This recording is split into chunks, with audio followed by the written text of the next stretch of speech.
Hello, it's John Heaton, and this evening I'm going to answer a request from John Poole, who in one of the comments on my videos asked the question, will the Solo Beatles be remembered in 50 years from now?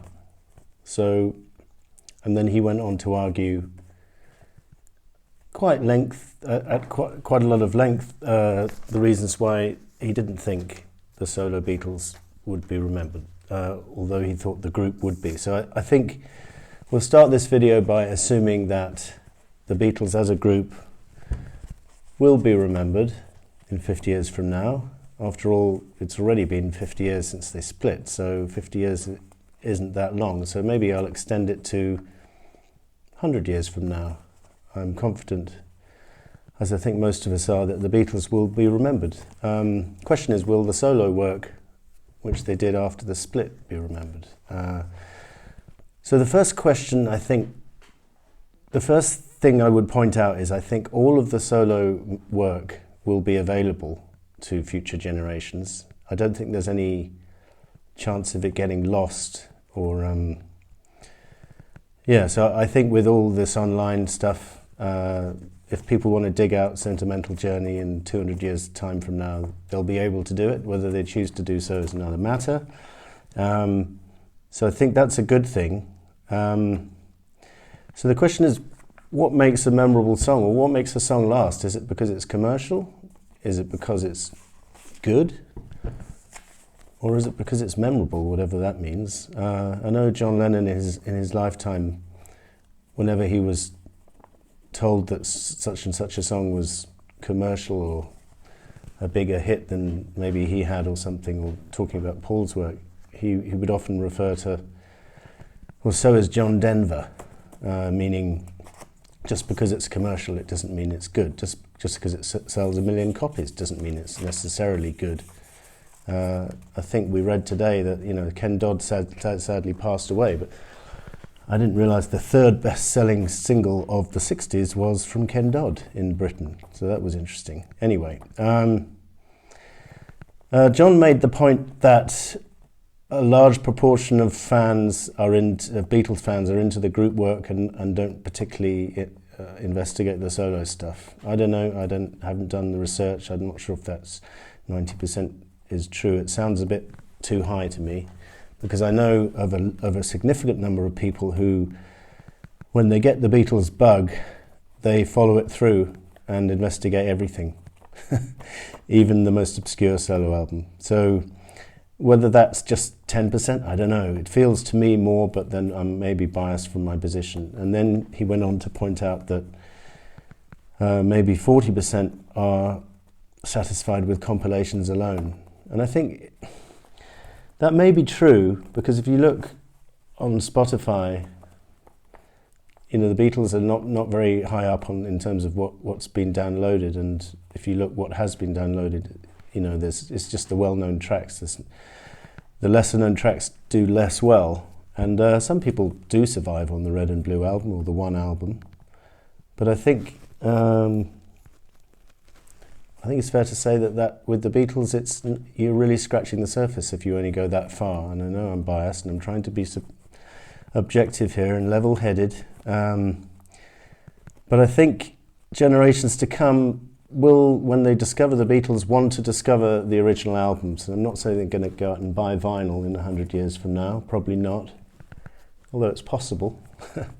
But and I know the concept of the album has rather been lost with all this Spotify putting out tracks, and you can do random selections and make your own playlists and stuff. So the concept of the album's been a bit lost. So maybe the concept of the Beatles album will be lost. I think it'll be a shame if that's the case, because I think in the Beatles case there's very little filler. Anyway, we're mainly supposed to be talking about the solo work here, and I'm going to get to that.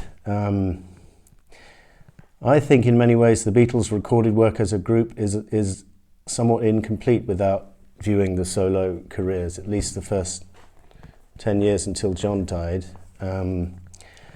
because the Beatles split when they were barely 30, and they were far from being at their peak. And you could argue that George in particular flourished after the split, creatively. You could also argue John did, and maybe not the other two immediately, but I think George was unlucky having All Things Must Pass as a solo album in many ways, because if it had been a Beatles album, I'm sure some of the songs on it would be better known today.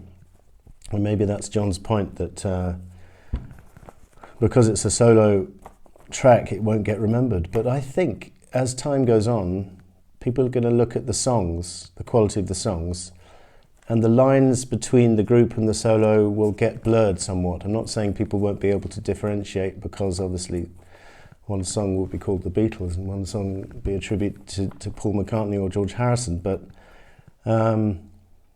I think, and I'll give you another example to illustrate that point, because here in Hungary, where I live, when they have a Beatles Day on the radio, which would normally in the UK be where they play Beatles songs, in Hungary they don't care if it's solo or group. They just play them alongside each other as if it's one body of work. And so you can hear When We Was Fab, followed by If I Fell, followed by Every Night, for example. And maybe they wouldn't play that, it's too obscure, but certainly a good spattering of solo songs were featured. And I know we're closer to the time of the split, and we're closer to the 80s when George had his hits and stuff. And in 100 years' time, who knows? Also want to show you this quite interesting compilation which came out in Hungary only, the best of Lennon, McCartney, Harrison, Ringo, which just covers their work from 1970 to 1973, the solo work. And a reasonably predictable track listing selection, but not completely predictable. For example, Give Ireland Back to the Irish is on here.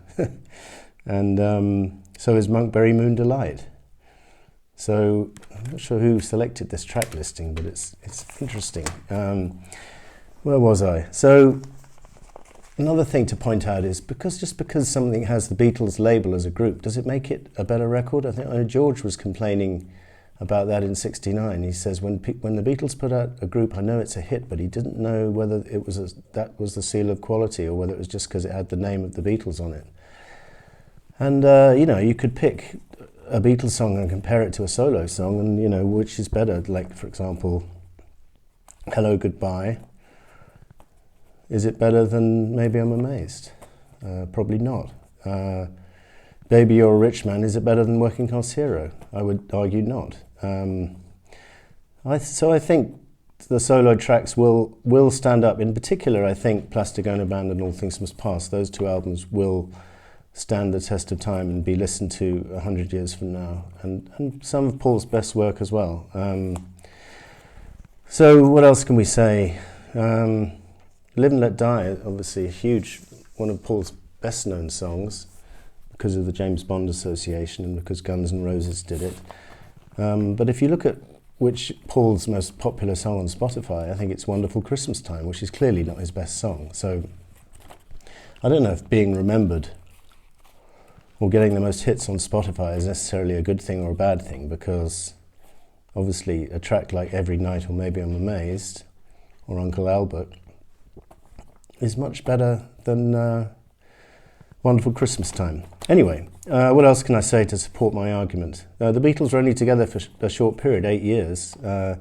Most people outstay their welcome and go on. So I think had the Beatles stayed together, obviously I think the standard of the albums would have been just as good for a few years. And hence, with that group branding, probably stands a better chance of getting remembered. But take an example of the famous English opera writers, Gilbert and Sullivan. So they wrote their operas in the late 19th century, and it's been more than 120 years since their last opera. And although of their work, only a handful are performed regularly in the big cities, such as the Mikado, Pirates of Penzance, HMS Pinafore, there are regular Gilbert and Sullivan conventions. There's one in Harrogate in Yorkshire, and I think they're all over the US as well. So you've got amateur productions, do regular productions of the lesser-known operas. So my point is, you're always going to have that die-hard fan base, whether it's for Gilbert and Sullivan or Beatles. And I think, you know, the diehard fan base, if you were to have a Beatles cover version at a convention in 100 years' time, they'd probably throw in a few solo tracks to spice up the set list. Why not?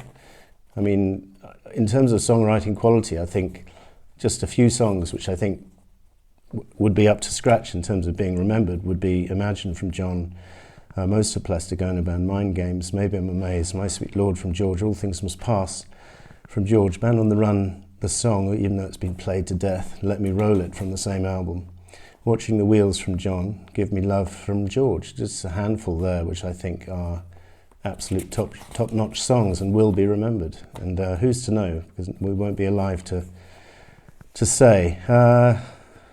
Another artist, Scott Joplin, is, you know, probably people only know, the entertainer, and, you know, but all of his works are available, and the diehard fans like myself are into the obscure stuff. What else can we say?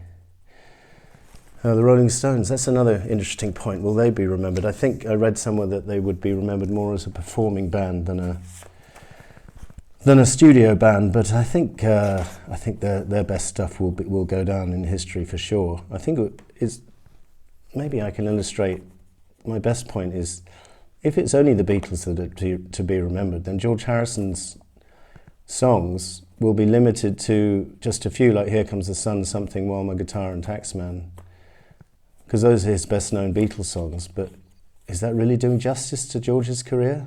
I mean, he really did flourish straight after the split, and I think any self-respecting Beatles fan 100 years from now will go that extra mile and dig out the early solo albums, and indeed check them all out and make up their own mind which are the best and which are not the best. So it's a bit of a long-winded answer, John, but let me know your thoughts, people. That was I'm not sure what the conclusion is. Maybe the conclusion is, I think there will be a significant body of people who are into the minutiae 100 years from now, 200 years from now, in the same way that you've got fans of the classics like the Mozart and the Bach and the Beethoven. You've got people who are familiar with all of their works, and you've got people who maybe can only hum a couple of tunes.